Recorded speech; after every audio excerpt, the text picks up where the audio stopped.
UMNO beri Najib gelaran berjiwa besar, retorik tanpa realiti. Dalam dunia politik Malaysia yang penuh dengan drama dan kontroversi, kenyataan UMNO mengenai permohonan maaf Najib Razak atas skandal 1MDB menimbulkan lebih banyak tanda tanya daripada pujian. Menurut Setiausaha Agung UMNO Ashraf Wajdi Dusuki, tindakan Najib memohon maaf menunjukkan peribadi luhur dan kecintaan yang tidak berbelah bagi kepada rakyat dan negara. Namun kita perlu bertanya, adakah ini sekadar retorik atau menutup kebobrokan yang telah mengakibatkan kerugian besar kepada negara? Tony Phua, bekas ahli Parlimen Damansara dan pengkritik tegar 1MDB, dengan berani membongkar hipokrasi di sebalik permohonan maaf tersebut. Najib mendakwa bahawa beliau diperdaya oleh individu lain termasuk Low Taek Joe. Apakah ini tidak menunjukkan bahawa Najib masih enggan mengambil tanggungjawab sepenuhnya atas kesilapan yang telah membawa negara ke dalam kancah skandal? Peguam Latifah Koya pula menambah lagi kritikan, menegaskan bahawa penerimaan permohonan maaf Najib oleh Perdana Menteri Anwar Ibrahim bukanlah langkah yang tepat. Dengan Najib masih menegaskan tidak bersalah, penerimaan ini seolah-olah mengizinkan dan meredakan kesalahan jenayah yang telah dilakukannya. Ini membuka ruang kepada mereka yang korup untuk terus beroperasi tanpa rasa takut. Hakikatnya, Najib sedang menjalani hukuman penjara kerana kesalahan berkaitan rasuah dan masih mempunyai pelbagai pertuduhan lain yang belum selesai. Dengan latar belakang sedemikian, kita perlu lebih berhati-hati dalam menilai permohonan maaf yang dianggap ikhlas.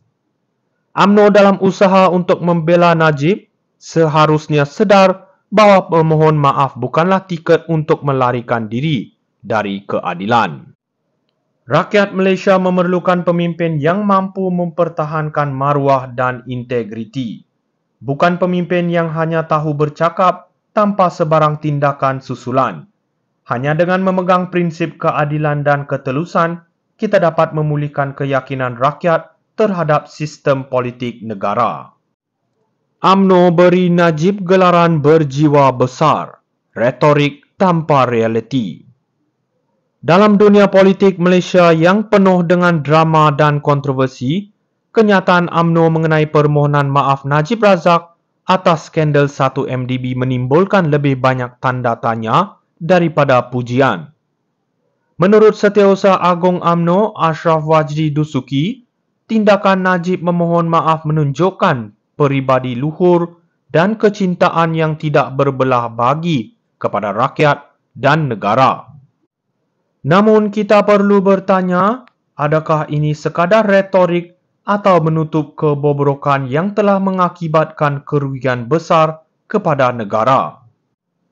Tony Phua, bekas ahli Parlimen Damansara dan pengkritik tegar 1MDB, dengan berani membongkar hipokrasi di sebalik permohonan maaf tersebut.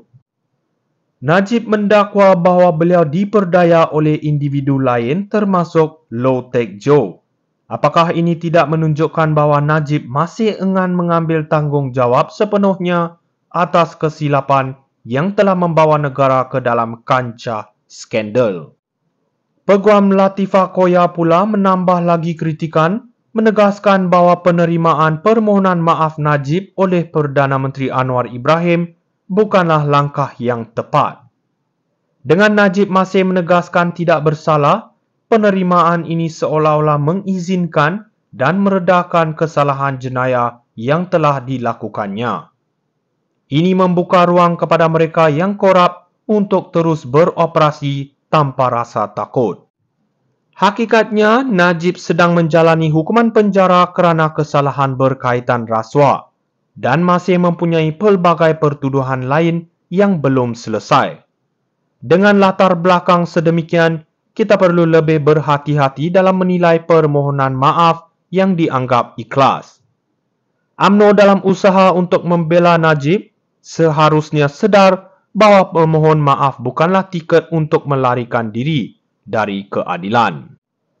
Rakyat Malaysia memerlukan pemimpin yang mampu mempertahankan maruah dan integriti, bukan pemimpin yang hanya tahu bercakap tanpa sebarang tindakan susulan. Hanya dengan memegang prinsip keadilan dan ketelusan, kita dapat memulihkan keyakinan rakyat terhadap sistem politik negara. UMNO beri Najib gelaran berjiwa besar, retorik tanpa realiti. Dalam dunia politik Malaysia yang penuh dengan drama dan kontroversi, kenyataan UMNO mengenai permohonan maaf Najib Razak atas skandal 1MDB menimbulkan lebih banyak tanda tanya daripada pujian. Menurut Setiausaha Agung UMNO Ashraf Wajdi Dusuki, tindakan Najib memohon maaf menunjukkan peribadi luhur dan kecintaan yang tidak berbelah bagi kepada rakyat dan negara. Namun kita perlu bertanya, adakah ini sekadar retorik atau menutup kebobrokan yang telah mengakibatkan kerugian besar kepada negara? Tony Phua, bekas ahli Parlimen Damansara dan pengkritik tegar 1MDB, dengan berani membongkar hipokrasi di sebalik permohonan maaf tersebut. Najib mendakwa bahawa beliau diperdaya oleh individu lain termasuk Low Taek Joe. Apakah ini tidak menunjukkan bahawa Najib masih enggan mengambil tanggungjawab sepenuhnya atas kesilapan yang telah membawa negara ke dalam kancah skandal? Peguam Latifah Koya pula menambah lagi kritikan, menegaskan bahawa penerimaan permohonan maaf Najib oleh Perdana Menteri Anwar Ibrahim bukanlah langkah yang tepat. Dengan Najib masih menegaskan tidak bersalah, penerimaan ini seolah-olah mengizinkan dan meredakan kesalahan jenayah yang telah dilakukannya. Ini membuka ruang kepada mereka yang korup untuk terus beroperasi tanpa rasa takut. Hakikatnya, Najib sedang menjalani hukuman penjara kerana kesalahan berkaitan rasuah dan masih mempunyai pelbagai pertuduhan lain yang belum selesai. Dengan latar belakang sedemikian, kita perlu lebih berhati-hati dalam menilai permohonan maaf yang dianggap ikhlas. UMNO dalam usaha untuk membela Najib seharusnya sedar bahawa pemohon maaf bukanlah tiket untuk melarikan diri dari keadilan. Rakyat Malaysia memerlukan pemimpin yang mampu mempertahankan